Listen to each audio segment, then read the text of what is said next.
sobra na. Kinuha nyo ang aming ama. Tama na, sobra na.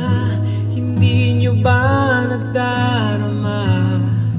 Si Digong ay naglingkod lang ng tapat.